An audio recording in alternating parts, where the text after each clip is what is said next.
Greater Faridpur welfare association ইউকের উদ্যোগে শনিবার ইউকেতে বসবাসরত মাদারীপুর, শরীয়তপুর এবং ফরিদপুর, রাজবাড়ী ও গোপালগঞ্জের জেলার সন্তানরা যারা 2025-এ জিসিএসই ও এ লেভেলে উত্তীর্ণ হয়েছে সেসব মেধাবী শিক্ষার্থীদের মধ্যে পুরস্কার বিতরণী ও উৎসাহমূলক এক অনুষ্ঠানের আয়োজন করা হয়। বিস্তারিত থাকছে জাহাঙ্গীর আলম শিকদারের প্রতিবেদনে।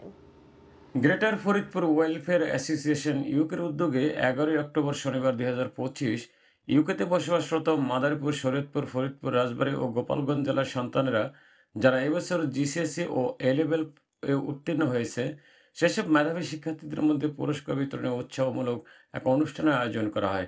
ব্যারিস্টার কামাল হোসেনের সভাপতিত্বে ও সাধারণ সম্পাদক জাকির হোসেন বাবুলের তত্ত্বাবধানে সম্মানসূচক কমিউনিটি অ্যাচিভমেন্ট অ্যাওয়ার্ড 2025 গ্রহণ করেন ডক্টর হাসনাত হোসেন এমবিই, মীর হাবিব রহমান, ইকরাম ফরাজি সিআইপি, ব্যারিস্টার ওয়ালিউল ইসলাম অলি এবং কাজী শরীফ। বক্তব্য রাখেন কাউন্সিলর রহিমা, কাউন্সিলর দিনা হোসেন, কাউন্সিলর মোহাম্মদ মির্জা, কাউন্সিলর নজরুল ইসলাম, জাহাঙ্গীর ফরাজি, রাব্বির হাসান, মিনহাজ ব্যাপারী, লাকিতুল্লাহ উকিল, ইমদাদ হোসেন খান, বাবুল মোরাল, মিল্লাত কাজী, ব্যারিস্টার সুমন, আব্দুল হালিম, ওবায়দুর রহমান, হারুন মোহাম্মদ, দেলোয়ার হোসেন, ফারুক খান, মোহাম্মদ মামুন সহ সংগঠনের সম্মানিত নেতৃবৃন্দ।